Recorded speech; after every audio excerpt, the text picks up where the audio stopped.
할렐루야. 여러분 반갑습니다. 오늘은 기독교신학 강의 오늘 아마 13번째로 될 것 같은데요. 오늘도 지난 시간에 이어 계속 말씀을 전가하기를 원합니다. 이미 제가 여러 번 말씀을 드렸지만 이 기독교신학이라는 것이 생소하죠. 왜냐? 후속사관으로 지금까지 거의 모든 신학 학문이 흘러왔기 때문에 그게 기독교신학이라는 이름을 이제 처음 이렇게 나타난 것으로 됐는데, 실은 신학은 그렇게 구속신학을 배웠다 할지라도 말씀을 삼하고 성령을 삼하는 분들은 알게 모르게 기독교를 하고 있습니다. 실은 하고 있는데 그들이 배운 신학이 구속 신학이다 보니까 그들이 자꾸 이렇게 몰려가서 그렇지, 실은 그들 신앙을 면면히 살펴보면 그게 묶이지 않습니다. 왜냐? 말씀이 다양하고 넓기 때문에 그들은 성령 인도함 따라 말씀 보고 있거든요. 그러니까 그들도 알게 모르게 기적 경륜 신학을 말 붙이지 않아서 그렇지 실질적으로 그런 삶을 사는 분들이 굉장히 많습니다. 제가 여러 영성책을 보고 말씀의 대가들, 영성의 대가들을 하는 분들의 글을 보면 그것이 면면이 다 있지만 그분들은 그를 구속 신앙 말을 하지 않습니다. 그냥 그들의 신앙이죠, 신앙. 그리고 그들의 신앙을 자세히 보면 표현을 하지 않고 제가 일부러 기적 중심 신앙의 말을 붙이지 않아서 그렇지 그들이 이미 그렇게 살고 있습니다. 그러니까 제가 이렇게 말씀드리면 많은 분들이 와서 동의하는 이유가 뭐냐? 그들이 그렇게 성경을 이해하고 있고 살고 있기 때문에 맞다는 것입니다. 그래서 이게 특별한 것이 아니라 이미 그들의 삶 가운데, 신앙 가운데, 목회 삶 가운데 이미 그렇게 살고 계시기 때문에 그걸 제가 이제 하나의 집대성, 영어로 컴필레이션에서 하나의 정리하는 마음으로 전해드리는 것이지 제가 특별하게 없는 것을 새로 만든 그런 개념이 아닙니다. 이미 말씀 속에 있는 내용을 성령의 인도에 따라 더 말씀을 열리고 더 말씀에 깊이 보다 보니까 그것이 공통의 고백이 되는 것이죠. 이거는 없는 생뚱것을 말한 것이 아닙니다. 그러면 지금까지 제가 강의한 내용을 들어보시면 그 당연한 이야기네, 그렇네라고 다 동의한 이유도 그런 맥락인 그런 줄 제가 믿습니다. 지난주에 제가 말씀드린 것이 뭐냐? 동력을 중심으로 이제 동력자, 코워크, 동력의 의미를 말씀드렸죠. 그 코워크, 동력의 의미로 보니까 하나님이 일 하시고 하나님이 부르시고 그 사명을 맡길 때 그 전체의 과정을 보면 예수님께 하신 일과 교회 한 일이 너무나 유사하기 때문에 그것을 말씀드린 것이고, 또 말씀을 깊이 받아보다 보니까 실은 그렇게 영적으로 의미가 있습니다. 예를 들면 말이죠. 아담이란 것은 아담이 창세기 1장 26절에 말씀이 이제 아담을 창조하실 때 우리의 형상대로 우리의 모습대로 사람을 만들고 할 때 그 사람이 아담이거든요. 그런데 그 아담은 이 로마서 5장 보니까 오실자의 모형입니다. 그리고 누가복음 1장 38절인가요? 마리아의 그 남편 요셉의 족보를 말할 때 이렇게 하고 있거든요. 보니까 누가복음 그것이 이제 3장에 쭉 나오는데요. 누가복음 1장 38절이군요. 그 위에는 에노스요, 그 위에는 셋이요, 그 위는 아담이요, 그 위는 하나님이시라 이렇게 되어 있지만 세 번역에는 이렇게 어떻게 번역되어 있느냐? 아담은 하나님의 아들이요, 셋은 아담의 아들이요, 에노스는 셋의 아들이요, 이렇게 되어 있단 말이죠. 그러니까 이 아담을 어떻게 소개하느냐? 하나님의 아들로 이렇게 표현합니다. 그러니까 어쩌면 성경은요, 하나님 아들에 대한 것이 특별히 강조됩니다. 그것이 동력자라는 의미와 굉장히 깊은 관련이 있거든요. 그래서 지난주에는 하나님 아들과 동력 관계를 제가 자세히 설명드린 것인데 그런 이유 때문에 그렇습니다. 그래서 이 아담도 보니까 뭡니까? 아담도 에베소서 5장 30절 31절 보니까 이 아담의 가정이 뭡니까? 그리스도와 교회의 비밀이라고, 영적 비밀이라고 말하잖아요. 그래 아담의 가정이, 에덴의 삶이, 에덴 교회가 아담의 가정이고 뭐라고요? 에덴 교회요 오실 메시아의 모형이라고 말하는 것입니다. 그래서 아담 성에는 뭡니까? 로마서 5장 14절처럼 오실 메시아의 모형이요 아담 가정이 교회의 모형이기 때문에 이미 아담이라는 것 속에 뭐라고요? 예수님과 교회의 정보가 들어가 있습니다. 근데 여러분, 아담도 하나님 아들을 소개하고 예수님도 말씀이 육신이 되어 오실 때 그 이름을 예수라 할 때, 그리고 뭡니까? 성령의 예수를 어떻게 고백하게 만듭니까? 주는 그리스도시요 살아계신 하나님의 아들이다. 하나님의 아들이라고 고백하게 만들잖아요. 성령은 예수를 아들로 고백하게 만들거든요. 그러니까 그 아들이 계속 강조하고 아들.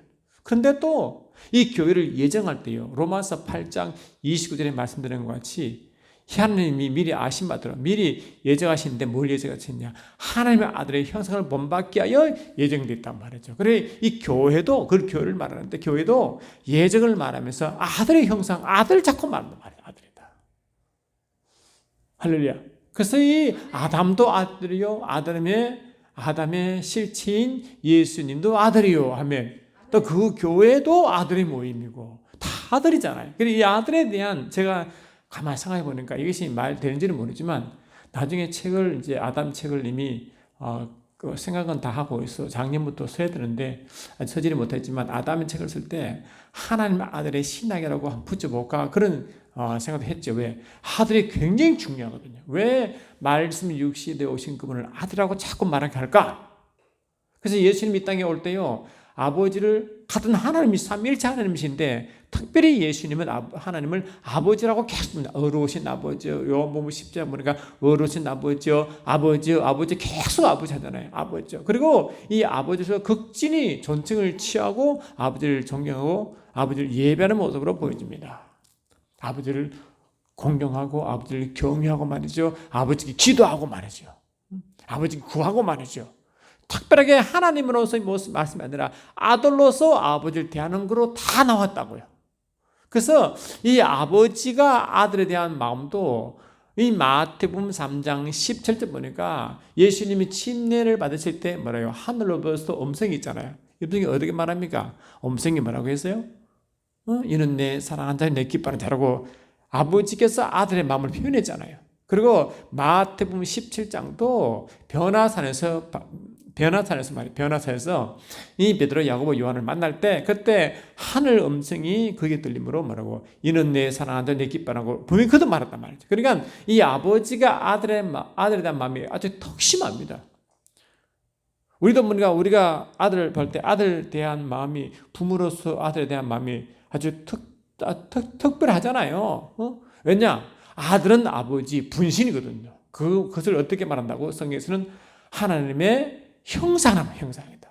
그래서 이 골로스 1장 15절에서도 그는 예수님은 보이지 아니하신 하나님의 형상이다. 할렐루야. 형상이다 말하잖아요.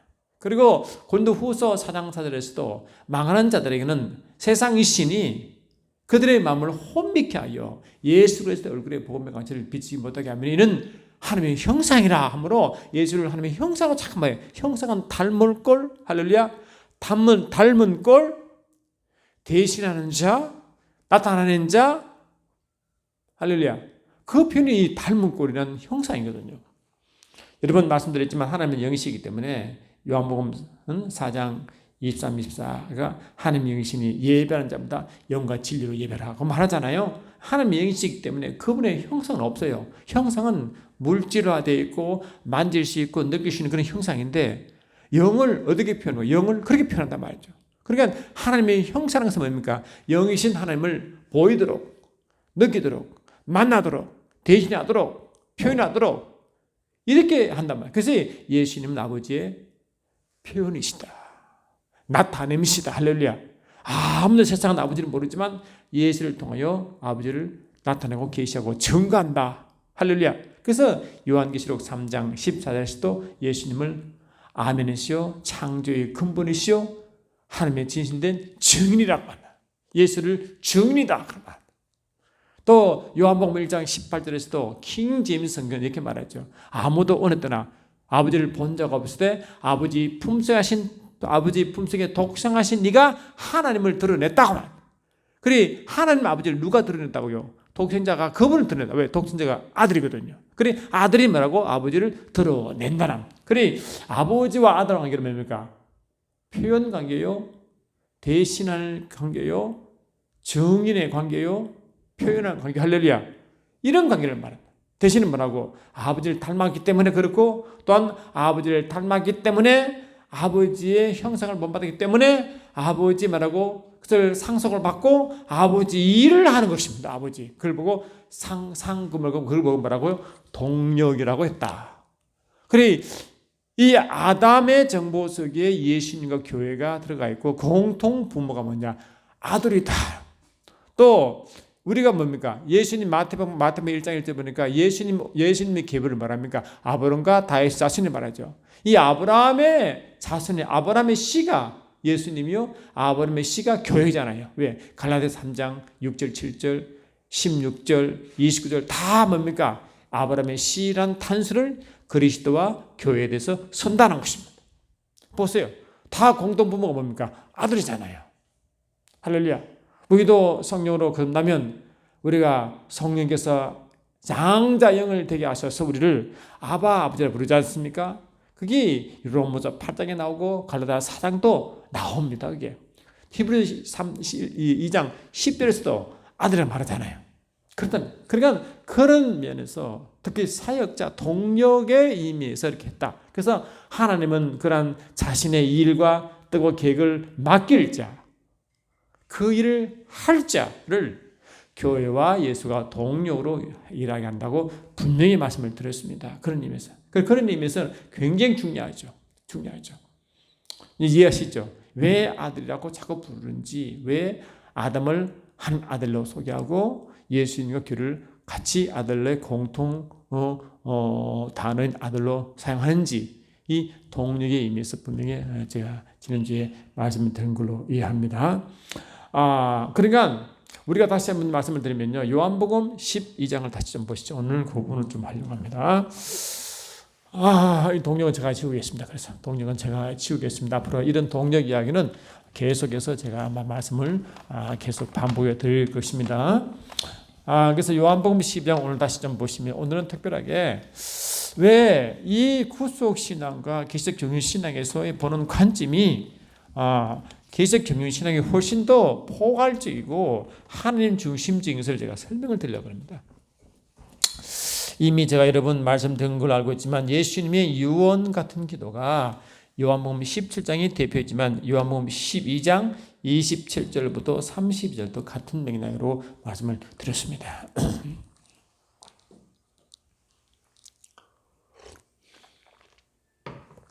거기 보시면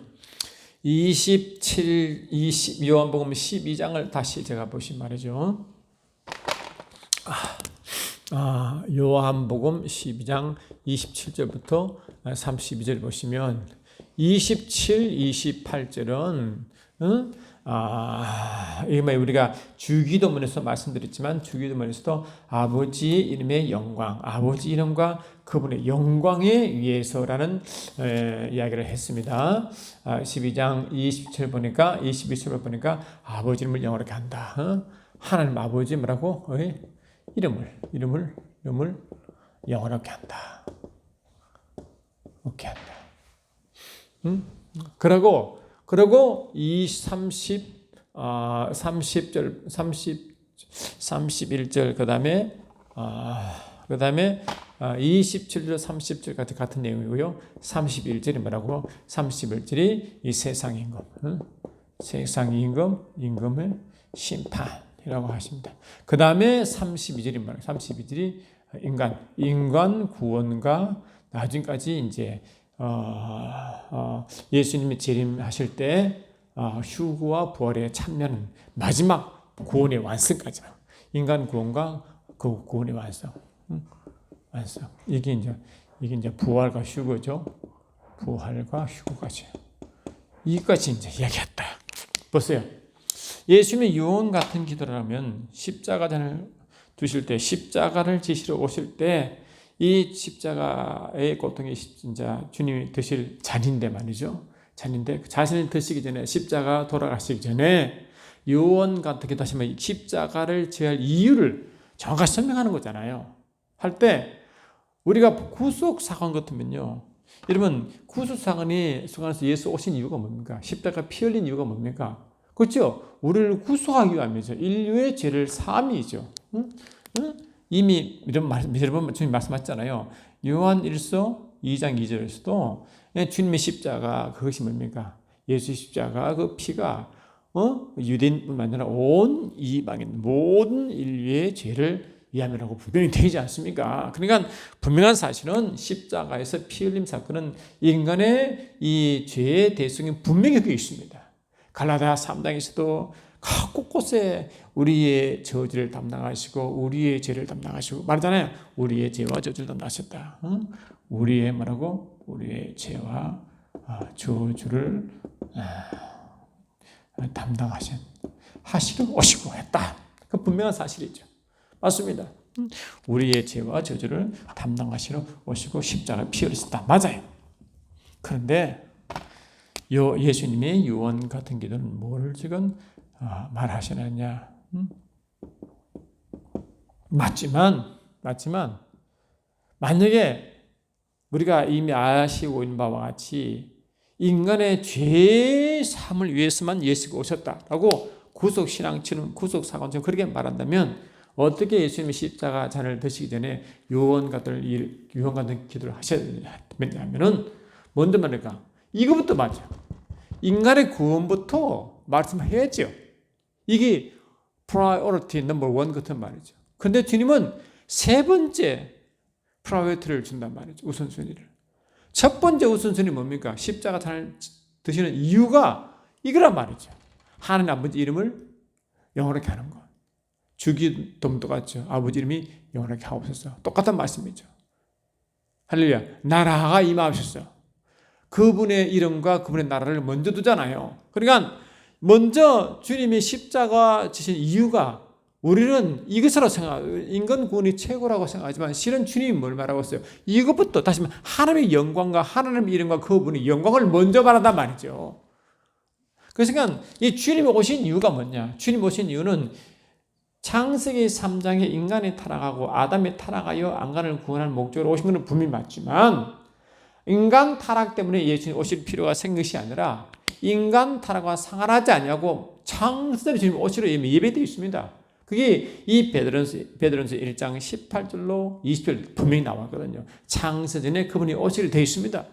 이미 제가 몇 시간 전에 말씀드렸지만 예수님은 이미 이 택감 받으셨고 예정 받으신 분이었거든요. 그 택감과 예정은 인간의 구원 목적이 아니라 인간의 죄를 범하기 전에 이 죄가 있기 전에 악이 있기 전에 창세 전에 이미 뭐라고요? 그 인간 죄와 죄를 사함 그 목적이 이전에 그것이 이 죄가 있기 전에 하나님이 고유한 그분의 목적과 계획이 있다고 그랬잖아요. 그게 원래 경륜이다. 그 뜻이 원래 경륜 뜻이다.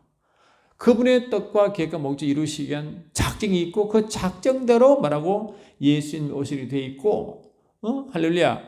또 피조 만물의 창조가 되어 있고 그게 인간도 포함되어 있다고 말씀드렸잖아요.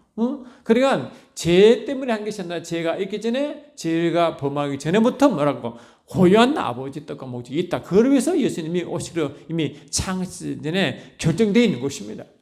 그러면 그게 뭐냐? 십자가 잔을 두시고 주님 말씀하신 그 예수님의 십자가 지시는 그 이유가 우선순위가 이렇게 이것 때문이다. 그래서 이 하나님의 이름과 그분의 영광은 뭐냐? 이것이 말하고 죄와 상관하지 않냐고 인간의 타락과 상관하지 않고 그 전부터 뭐라고 원래 그분의 이름과 영광을 선포하도록 되어 있다는 것입니다. 아시겠죠? 이게 우선이다. 할렐루야. 아멘. 그러니까 어쩌면 그런데 뭡니까? 하나님의 이름과 영광이 먼저 선포하는데 사단이 어때요? 사단이 이 원래 하나님 영광을 위해서 창조된 그 천사가 타락하여 이 땅에 쫓겨 내려왔잖아요. 이 땅이 우주 땅이라고 말씀드렸습니다. 그게 흑암색인데 영적으로 그게 쫓겨 내려왔는데 이 우주 가운데 있는데 이놈이 이 우주 가운데 왕노릇하는 그게 세상 임금이라 했었어요. 세상 임금들을 하고 있단 말이죠. 왜? 이 세상은 하나님 영광을 위한 것인데 하나님 영광을 뭐라고? 더럽혔고 그분의 이름을 모독했잖아요. 그러니까 하나님의 이름과 그분의 영광을 모독한 그 창분인 사단, 세상 임금노릇 했던 마귀를 심판하는 사건이다. 아시겠죠? 그러니까 이 십자가 사건은 이게 두 번째입니다. 왜? 하나님의 영광과 그 이름을 모독한 그 범죄자를 심판하는 것입니다. 십자가.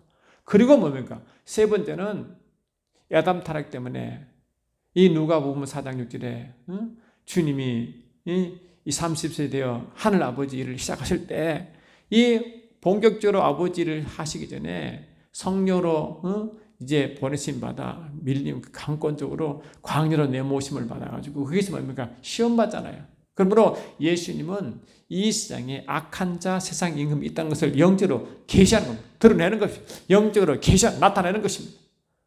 그래서 이 마귀라는 놈이 이 세 번째 시험할 때 높은 산에 올라가지고 천하만국과 영광을 쫙 보여주면서 내게 경배만 하면 준다는 것입니다.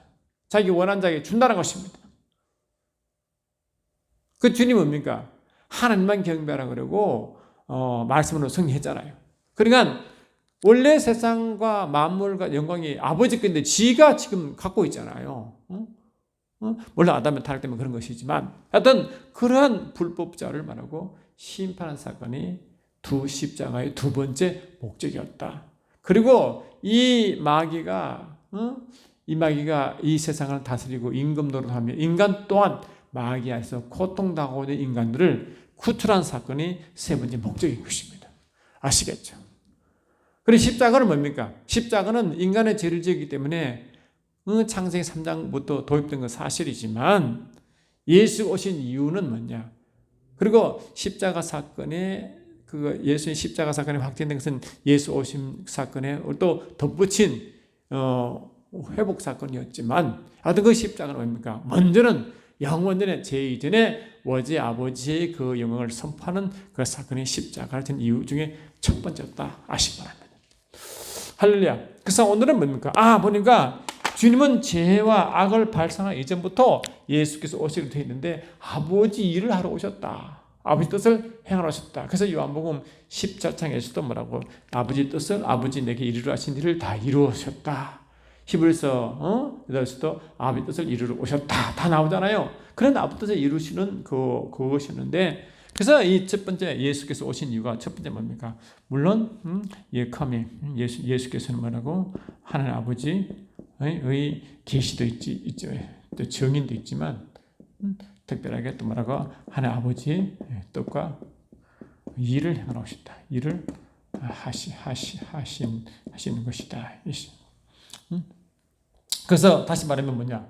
이 하나님 아버지는 모든 자기의 계획대로 자기의 뜻을 이루시려고 자신의 믿음으로 자신의 열심으로 주관적으로 일을 행하신 그 모든 것이 기적 경륜이죠. 경륜이신데 이거를 다른 말로 말하고 하나님 아버지와 또는 하나님 아버지 이름을 위해서 된다. 다시 말로 뭡니까? 기적 경륜을 다른 말로 아버지 자신을 위하여 아버지 자신의 이름을 위하여 아버지 자신의 영광을 위하여 이렇게 이제 말을 바꿀 수가 있습니다. 이렇게. 그래서 제가 선 기독교경륜 신학 책도 책도 뭐라고 그 뜻을 뭐랬냐 하니까 하나님은 자신을 위해서 일하신다. 자신을 위해서 일하신다. 제가 책을 잠깐 다시 보시면.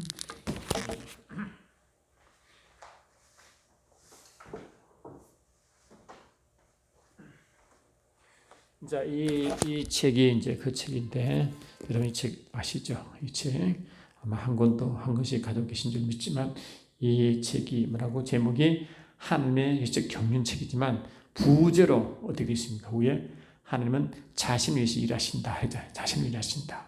그러니까 하나님 자신을 일하시는데 또 아들 예수가 오셔서 그 일을 행하시는데 그 뭐라고 인간을 위한 게 아니라 뭐라고 하나님 자신을 위해서 일하신다는 것입니다. 그게. 그래서 주님 그런 이유 때문에 십자가를 앞두시고 이런 식으로 말씀하신 것입니다. 우리는 자꾸 뭐라고 예수님도 나를 위해서 오셨지. 나의 죄를 위하여 나의 죄를 담당하셔 오셨지. 물론 맞지만 먼저 그 이전에 죄가 짓기 전부터 아버지 뜻과 계획이 먼저 있기 때문에 그것이 우선한다. 그것은 뭐랄까 하나님의 자신의 계시와 자신의 영광과 그분의 구체적인 그 하나님의 일을 이제 드러내시는 것이다. 그래서 성경 전체는 아버지께서 일하시는 하나의 경영서적이고 그런 모든 것이 자신이 일하시는 흔적을 말한다. 할렐루야. 아멘. 그래서 그걸 좀 제가 다루기 원합니다. 여러분 알다시피 계시록 1장 6절 보시면 이렇게 되어 있습니다. 요한계시록 1장 6절 보니까 요한계시록 1장 6절 보니까 이렇게 되어 있죠. 계시록 1장 6절 보니까 계시록 1장 이미 알다시피 요한계시록 1장 6절 보니까 이렇게 되어 있습니다. 이제 왕과 제사장으로 삼잖아요. 그때 뭐로 나오느냐? 계시록 1장 6절 보니까 그의 아버지 하나님을 위하여 우리를 나라와 제사장으로 삼으신 그에게 영광과 능력이 세세토록 있기를 원하노라. 아멘. 이렇게 되어 있단 말이죠. 그래서 우리가 베드로가 말했어요. 베드로전서 2장 9절에 너희는 택같은 족속이요 왕 같은 제사장들이요 그의 나라요 그의 소유가 된 백성이니 이는 너희를 어두운 데 불르며 그의 귀한 빛에 들어가게 하신 이의 아름다운 덕을 선전하기 위함이라고 되어 있잖아요.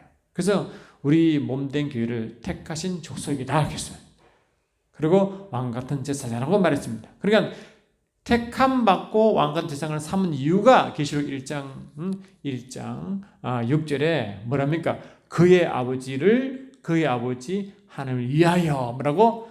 하나님을 위하여 하나님 아버지를 위하여 되잖아요. 그래서 우리가 택함 받는 것도 우리가 영적 유대인이죠. 영적 유대인. 또 유대인 구약의 유대인들이 택함 받는 이유도 야곱의 12제자가 택함 받는 이유도 뭐라고? 다 하나님 자신을 위한 것이다. 왕같은 제사장 삼은 교회도 하나님을 위해서 아시겠죠? 그러니까 우리를 위한 거 분명히 있지만 먼저는 아버지 자신을 위해서 아멘 합시다. 그러니까 아버지 자신을 위해서라고 분명히 되어 있단 말이죠. 시편 135편 4절도 되어 있죠. 시편 135절을 보니까 우리가 시편 130 여러분도 한번 찾아보십시다. 시편 135절 135장 4절 시편 135편이죠. 5편 4절 보니까 이랬어요. 여호와께서 자기를 위하여 야곱 곧 이스라엘을 자신의 특별한 수로 택하셨다. 이게 베드로전서 2장 9절과 같은 영적 내용이잖아요. 그러니까 하나님 이스라엘 12지파가 유대 이스라엘인데 그 이스라엘 택한 이유가 뭡니까? 자신을 위하여. 아멘. 그래 하나님 자신을 위하여 유대를 택했대요. 12지파를 택했대요. 그러니까 이해되시죠? 그러니까 이스라엘 백성을 택한 이유도 특별한 소를 삼은 이유도 뭐라고? 결국 하나님 자신을 위한 겁니다. 그게. 이스라엘 백성을 위한 것도 있지만 근본적으로 뭐라고? 자신을 위한 겁니다. 만약에요, 우리가 여러 번 말씀드렸지만 아브라함을 불러냈잖아요. 갈대아 우르에서. 불러낸 이유가 미션을 주잖아요. 그 창세기 12장 2절로 3절 합니까? 너로 큰 민족을 이루고 할렐루야. 큰 민족을 이루고 이끌어냈습니다. 목적이 있죠. 근데 아브라함의 갈대아 우르의 그 신분이기 때문에 당연히 그 뒤에 뭡니까? 만약 우리가 죄인 같으면 죄인에서 의인들에게 하셔서 자기 아들 되게 하셔서 그 일을 맡기겠죠. 그러니까 불러냈다는 의미는 뭐냐? 먼저 그 제3 목적이면요. 제4에 딱 끝나는데 그 뒤에 미션을 말하자고 사명을 말하지 않잖아요. 택감할 때도 너를 위해서 불러냈다, 택했다 할 때 그 목적이 있다. 그러니까 이 죄가 없으면 죄대로 쓰임받지만 제3은 뭐 제3 구속사관의 목적이라면 야 너를 구원시켰다 그 끝날 텐데 주님은 불러냈다 할렐루야 계속 택했다 딱 말한 것은 뭡니까? 먼저 구원 전에 미리 그분의 미션과 사명을 말하는 것입니다. 아시겠죠? 죄가 없으면 그냥 사명 맡기겠죠. 원래부터 맡기겠죠. 그러나 이 죄를 졌다 보니까 죄에서 회복시켜서 그 일을 계속하게 한다는 것입니다. 그런 것입니다. 그러니까 이스라엘 나라도 하나님 자신을 위해서 12지파 야곱 12지파도 자신을 위해서 또 우리가 우리를 왕과 제사장 삼은 것도 아버지 자신을 위해서라고 자꾸 위해서 아버지를 위해서 나온다. 계속 나온다. 이 굉장한 이게 이야기입니다. 여러분 이게 굉장한 이야기입니다. 아버지를 위해서 자꾸 나온 것입니다. 또 이 고린도서 3장 23절 보세요. 고린도서 3장 23절에서 그 말을 계속 하잖아요. 고린도서 3장 우리가 이제 교회와 주님과 이제 아버지 관계를 말할 때 이 말을 제가 여러분 말씀드린 걸로 기억됩니다. 근데 고린도서 3장 21절도 이제 보시면 이제 더 은혜가 되죠. 고린도서 3장 21절로 22절 보니까 그런즉 누구든지 사람을 자랑하지 말라. 만물이 다 너희 것입니다. 만물을 우리에게 유업으로 줬다고 하십니다. 왜 그런가? 뒤에 나오죠. 바울이나 아볼로나 게바나 세게나 생명이나 사망이나 지은 것이나 장래 것이나 다 너희 것이요. 왜? 만물이 우리 것이니까. 그런데 너희는 말하고 너희는 그리스도의 것이요. 그리스도는 아버지의 하나님의 것이라는 것입니다. 그러니까 우리가 존재하는 이유도 예수를 위한 것이고 예수가 오신 이유가 뭐라고요? 근본적으로 아버지 자신을 위한 것이다. 그래 예수님도 인간의 구원 목적을 첫 번째가 아니고 아버지 자신을 위해서. 그래서 조기도문도 그렇게 말씀하시고 십자가 자를 앞두시고 하신 이유도 아버지 이름과 그 영광을 위해서라고 계속 말한 이유가 아버지를 위해서 주님이 오신 이유가 나온단 말이죠. 이해되시죠? 우리는 자꾸 예수님이 우리를 인간을 구원하여 위하여 오셨고 그를 영원전에 계획하셨다라고 자꾸 그렇게 몰고 가는데 일부는 맞지만 우리 인간 중심은 보면 맞는 말이지만 하나님의 중심을 못하면 그게 순수가 꼴찌인 것입니다. 그러니까 이런 말하기가 좀 심한지 모르겠지만 좀 악하게 말한다고 하면 여러분 그렇게 말하기를 제가 허락한다고 하면 구속신앙은 인본주의입니다. 그래서 인간을 위해서 자꾸.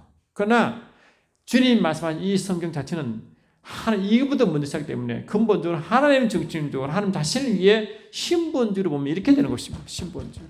하나님 중심적으로. 이게 맞죠. 이거 다 동의하잖아요. 주기도문도 그렇게 말씀하셨고 십자가 앞두고 십자가 사건도 그렇게 말씀하셨고 다 하나님 중심적으로 봐야 된다는 것입니다. 지금도 그걸 보고 있지 않습니까? 계속. 할렐루야. 그래서 이 십자가의 이게 죄사함, 십자가 죄사함도 근본적으로 이 죄사함과 회복 부분도 말이죠. 그것도 그러면 아버지 그리고 우리를 회복시킨 우리를 위한 거겠죠. 근데 성경이 뭘 말씀하시냐? 이사야 43장 25절 보세요. 이 회복과 죄사함의 회복도 뭘 말합니까? 이사야 43장 25절 봐도 이렇게 되어 있습니다. 말씀을 찾는 게 중요하죠. 그래야 다 은혜가 됩니다. 이사야 43장 25절부터 이렇게 되어 있습니다. 43장 25절 나는 나를 위하여 내 허물을 도말하는 자니 내 죄를 기억하지 아니하리라. 보세요. 이스라엘 백성이 얼마나 하는 게 죄를 지었습니까? 언제 하나님을 제대로 섬겼나요? 그를 바벨론에 끌려가고 막 그러잖아요. 근데 주님은 뭡니까? 근데 회복시키시죠. 용서하시죠. 왜 용서하시고 회복시킬까요? 이스라엘 측면에는 좋은 일이지만 왜 그런 동기가 뭡니까? 나는 나를 위하여 내 허물을 도말하는 자니. 그러니까 그 하나님 그 죄와 허물을 용서하시고 회복시킨 이유가 뭡니까? 하나님 자신 나는 세 번 강조하잖아요. 나는 나를 위하여 이렇게 자신을 위해서라는 걸 강조하십니다. 그래서 여러분 에스겔서 20장을 뭐라고 있으면 그 예를 들잖아요. 에스겔서 20장 보니까 그 말을 이제 예를 듭니다. 에스겔서 20장을 자세히 보시면 말이죠. 이런 거 보시면 참 우리가 주님 앞에 할 말이 없어 실은. 에스겔서 20장 9절 보십시오. 보시면 잘 따라오세요.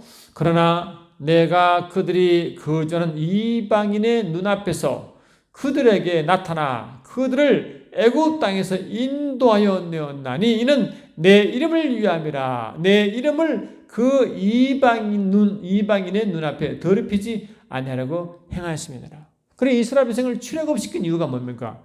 이스라엘 백성이 고통 가운데 막 바로의 고통이 너무 심하니까요. 얼마나 부딪힙니까? 그러니까 주님이 모세를 보내잖아요. 그 이유가 뭔가? 첫 번째 그들을 억압해서 구출하는 이스라엘 백성을 위함이 있죠. 그런데 더 깊이 보니까 근본 동기가 내 이름이 더 이상 더럽힘 받지 않고 이스라엘 그러니까 애굽으로부터 이방인으로부터 하나님 이름이 더 이상 더럽힘 받지 않도록 그렇게 나온단 말이죠. 그래 하나님 이름을 위해서 이스라엘 백성을 출애굽시킵니다. 얼마나 놀랐습니까?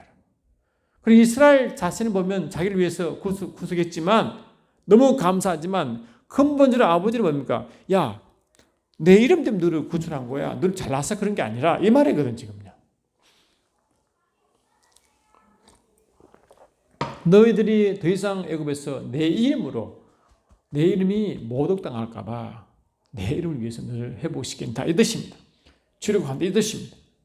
그것도 그 말씀이에요. 또 에스겔서 36장도 보세요. 에스겔서 36장 22절 보니까 또 그 말 나옵니다. 에스겔서 36장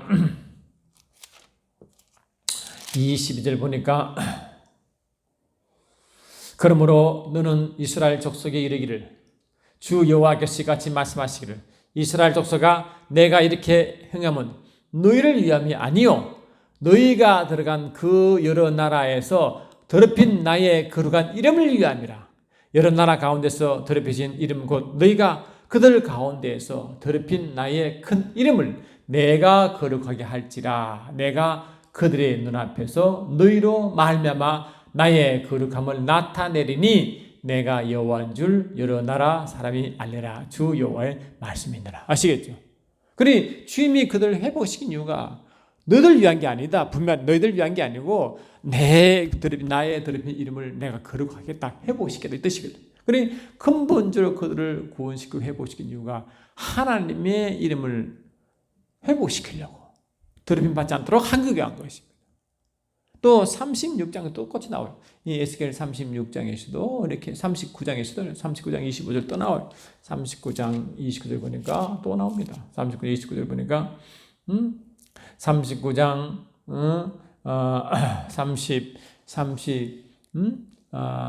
9장 25, 26 보니까요. 그러므로 주 여호와께서 같이 말씀하시느니라 내가 이제 내 거룩한 이름을 위하여 열심을 내어 야곱의 사로잡힌 자를 돌아오게 하며 이스라엘 온 족속의 사랑을 베풀지라. 그들이 그 땅에서 평안히 거주하고 두렵게 할 자가 없게 될 때에 부끄러움을 품고 내게 범한 죄를 뉘우치리라. 그러니까 이스라엘 백성이 얼마나 하나님을 못하겠습니까? 왜? 그들 때문에 하나님 이름이 못 당했잖아요. 왜? 하나님을 떠났고 하나님을 무시했고 말씀 무시했고 그래서 바벨론에 끌려갔지만 그 모든 행위가 그걸 하나님 이름을 못 얻어간 것이었다. 또 바벨론에서 얼마나 너 여호와 하나님 너 신이야 힘이 없구먼 너희들 다 끌려왔지 않냐 너희들 그 성 다 하나님이 계신 성이 다 파괴됐지 너 신이 그 별거 없어 라고 한다는 겁니다. 그러니까 하나님은 너무 그런 부분들이 이스라엘 백성이 죄악 때문에 그런 건데 결국 뭡니까 돌아오는 것은 하나님 이름을 욕되게 한다는 것입니다. 할렐루야. 우리 자식을 키워보면요 자식이 나가서 막 이름 하면 너 애비가 누구냐 묻잖아요. 그런 자식이 자라면 아버지가 영광 받습니다. 근데 나가지고 제일 직구하면요 너 애비가 누구냐면 애비 욕 매는 겁니다. 그게 그러니까 그들은 뭡니까 이 자식 때문에 아버지가 뭡니까 영광 받기도 하고 아버지 이름이 하여튼 모두 받기도 한단 말이죠. 근데 이스라엘 백성이 하나님의 신부도시의 아들이거든요. 백성이거든요. 그래 그들 가운데 그러니까 그들이 회복시킨 이유가 그들 위함도 있지만 근본적으로 자신을 위한 겁니다. 그래서 그것을 안 자가 누구냐? 바로 다니엘을 압니다. 이 다니엘이 이제 하나님이 이스라엘 백성을 항상 왜 이스라엘 백성은 하나님 자신을 위해서 이스라엘 백성을 택했기 때문에 하나님 영광을 위한 게 아니면 결국 영광을 온 열방에 온 세계에 알리려고 한 계시의 목적으로 계시의 백성인데 그 하나님 영광을 위한 것을 모르고 잊어버리고 범하다가 결국 아버지 마음이 아파하여 아버지 진노를 받아 배반을 끌려가잖아. 근데 그래도 하나님은 그들 통해서 일을 하시기 때문에 그들 해보실 마음이 있다고. 왜? 안 미워하거든 주님 근본적으로. 해보실 마음으로 징계를 보내는데 그걸 몰라. 그래서 하나님은 징계를 풀리면 70년 후에 회복시킨단 말을 예레미야 통해서 합니다. 근데 다니엘이 뭡니까? 이제 끌려갔죠. 바벨로 끌려가지고 있는데 다니엘이 어느 날 보니까 예레미야를 책을 보다가 하나님이 회복 약속을 보았어.